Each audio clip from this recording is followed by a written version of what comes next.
Okay, there are several steps to setting up a WordPress blog properly so that it's optimized for the search engines and you get good results. So first we're going to go through the basic setup. So let's go down to settings down near the bottom left here. And the first thing you're going to do is the tagline. Okay, you notice that it just put in the default tagline here.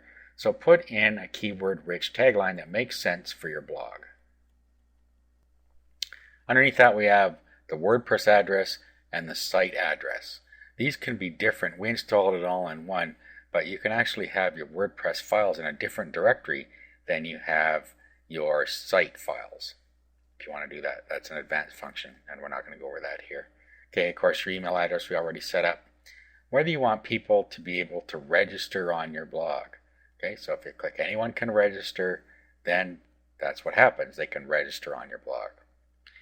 Their default role, usually you're going to want that left at subscriber. That gives them limited amount of access to your site. All they can do is read it and write comments if you allow that.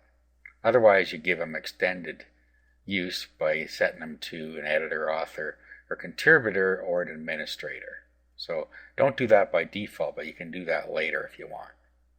Our time zone, you can set that here. So your time zone, your date format, set that the way you want it to look on your posts. And then down here, set the way you want your time to look and what day of the week you start on. Okay, once you like that, save the changes. Okay, now writing. There's a few things you can set on here, whether you want to convert the emoticons into graphics, whether WordPress should correct invalid nested XHTML, your default post category, and we can come back and set this later, and the default link category. Okay, we also have some functions down here like press this and post via email. You can use those functions if you want. Whether you're going to allow remote publishing by an Atom feed or a desktop application, you can set that up here. Okay, and then down here we have our update services. These are notified whenever we make a blog post, so it's a pinging service. Okay, so if you want to change anything there, you can save the changes. We're going to come back to reading a little bit later. Let's go into discussion. This is where you decide how you want your comments handled. You can either turn your comments completely off, you can turn them on unrestricted, or you can do something in between. Now I suggest that you don't leave unrestricted comments. You'll just get a whole pile of spam on your blog, and that's probably not what you're going to want. Okay, so you can set these options here to the way you want them to act. Okay, so you can look through the options and decide for yourself, but I'll show you what I always set. Okay, first this one, attempt to notify any blogs linked to from this article. I turn that one off. Allow link notifications from other blogs, pingbacks and trackbacks. I turn that one off. Allow people to post comments on new articles. I leave this on, but only if I'm going to allow comments. Comment author must fill out name and email. I leave that on. Users must be registered and logged in to comment. Okay. Automatically close comments on articles older than X number of days. You can set that how you want. I don't usually touch that one. And whether you want to enable nested comments, that's a personal choice again. Okay, down here, you can get an email whenever anybody does one of these actions.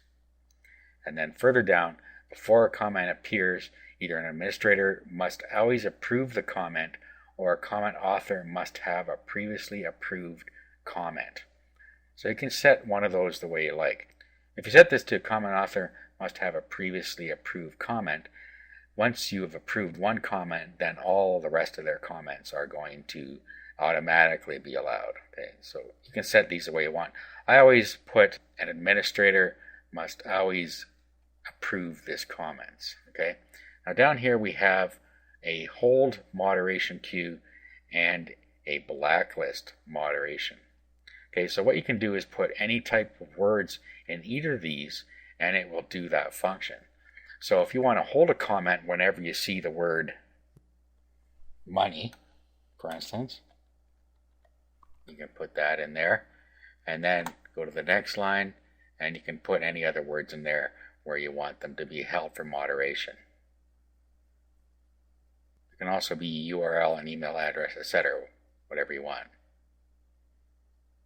Okay, down here, this is going to go to the blacklist. So you would put words in here that you automatically are going to blacklist anybody that does put those words in their post. Okay, so something like those, for instance. There's many more. And down here you have avatar handling. So first, whether you're going to allow to show avatars or not right here. Here is going to be the rating of your blog, the maximum rating. So get this right, because if you're going to put restricted material on there, make sure that you let people know and the search engines know by clicking here. And then this is your avatar handling. So if they don't have their own custom avatar, then you can set the way you want it to look down here. Okay, let's save the changes. Okay, now the next thing we're going to do, well, privacy we set at the front end.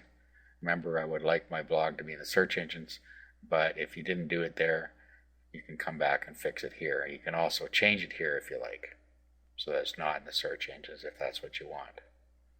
And then permalinks is one thing that we're going to need to set as well. We're going to go with a custom structure, and then what we'll do is just put the post name at the end of the URL. Okay, so it's slash, the %, post name, %, just like that. And what that'll do is at the end of the URL, it'll put the post name instead of the page ID number. Okay, let's save the changes.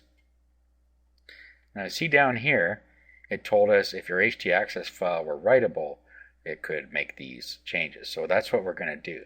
Let's go back here, reconnect. Let's find our .htaccess file. I'm going to public HTML, which is directory I'm in. Whatever directory you're in, look for this .htaccess. Go to File Attributes and make it 666. You'll see it's now 644. Change it to 666 like that. Come back here, save the changes again, and it actually changed that for you. You don't have to do anything further. Let's go back and change this permission back. So File Attributes, change it back to 644 for security reasons. Also, we're going to need to change public HTML back. Remember, we changed it to 755 or 777. We need to change it back to 750, which is what it was before. Like that.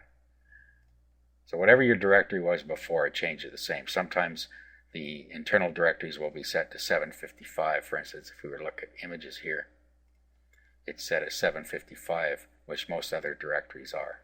So make sure you set it the same way it was before you started. Okay, that's it for the basic setup.